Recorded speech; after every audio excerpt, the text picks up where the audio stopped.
आए दिन पत्रकारों की प्रताड़ना की खबरें आज आम होती जा रही हैं। ये सिर्फ हिंदुस्तान में ही नहीं हो रहा है, बल्कि दुनिया भर में पत्रकारों की हालत ऐसी ही है। इसमें असुरक्षा के आंकड़े काफ़ी चिंताजनक हैं।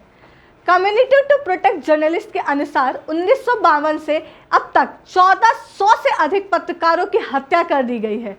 उसमें 890 से अधिक पत्रकारों के किसी भी हत्यारे को कभी न्याय के कटघरे में लाया तक नहीं गया।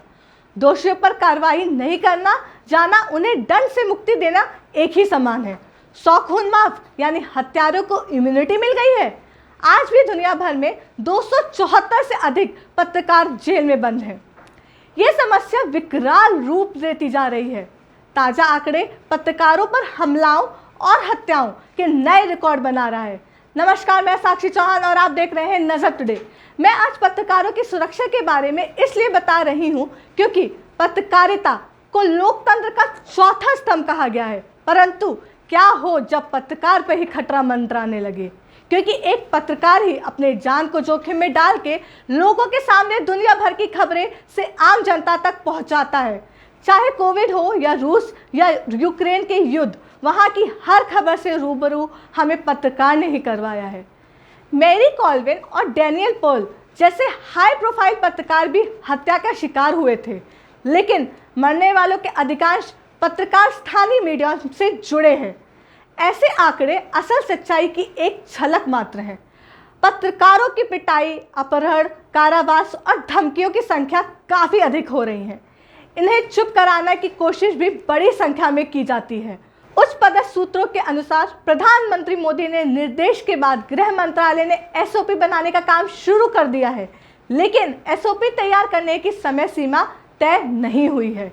एक वरिष्ठ अधिकारी ने कहा है कि किसी भी घटना के दौरान, कवरेज के दौरान पत्रकारों की पहचान से लेकर उन्हें सुरक्षा मुहैया कराने के लिए विस्तृत निर्देश बनाना होगा, जिसका पालन देश में सभी पुलिस को करना होगा।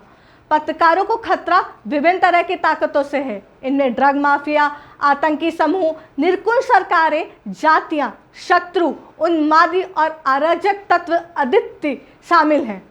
दुनिया में पत्रकारों की सुरक्षा के लिए कई संगठन सक्रिय हैं।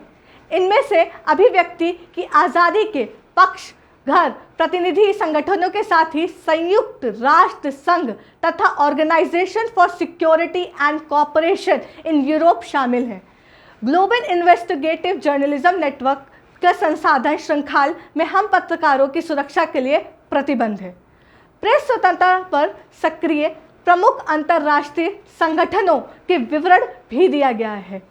देश में हजारों न्यूज़ चैनल, अखबार और लाखों डिजिटल मीडिया को देखते हुए पत्रकारों की सुरक्षा निश्चित करना एक बड़ी चुनौती है। परंतु ध्यान देने की बात यह है कि अतीक और अशरफ की हत्या करने वाले तीनों आरोपी पत्रकार के रूप में आए थे। पत्रकार के रूप के आने के कारण पुलिस ने ना तो उन्हें रोका और ना ही उनकी जांच की। जिस तरह से अतीक और अशरफ पर गोलियां चलाई गई, उससे वहां मौजूद पत्रकारों को भी खतरा हो सकता था। भगदड़ में एक पत्रकार का पैर मुड़ जाने के भी मामला सामने आया था। ऐसे में पत्रकारों की सुरक्षा सुनिश्चित करना जरूरी है, ताकि कोई भी अपराधी या असामाजिक तत्व उनके बीच घुसपैठ नहीं कर सके। देश भर में पत्रकारों की सुरक्षा के काम करने वाले बहुत सारे संगठन हैं, जैसे कि ACOS, a culture of safety. दुनिया भर में फ्रीलांस सुरक्षा मानकों में सुधार करने के लिए प्रमुख मीडिया संगठनों ने वर्ष 2015 में एक कल्चर ऑफ सेफ्टी नामक गठबंधन बनाया। इसके द्वारा पत्रकारों की सुरक्षा के लिए कई पहल की जाती है। आर्टिकल 19 लंदन में स्थित एक संगठन अभिव्यक्ति की स्वतंत्रता के लिए निगरानी, शोध, प्रकाशन, लॉबी, अभियान, मानदंड निर्धारण जैसे काम करता है। यह न्यायिक लड़ाई भी लड़ता है। ये पत्रकारों और उनके परिजनों के जीवन और उनकी आजीविका बचाने का अभियान शामिल करता है। CPJ, community to protect journalism, पत्रकारों की रक्षा के लिए बनी यह समिति न्यूयॉर्क में स्थित है। यह वर्ष 1981 में स्थापित की गई थी।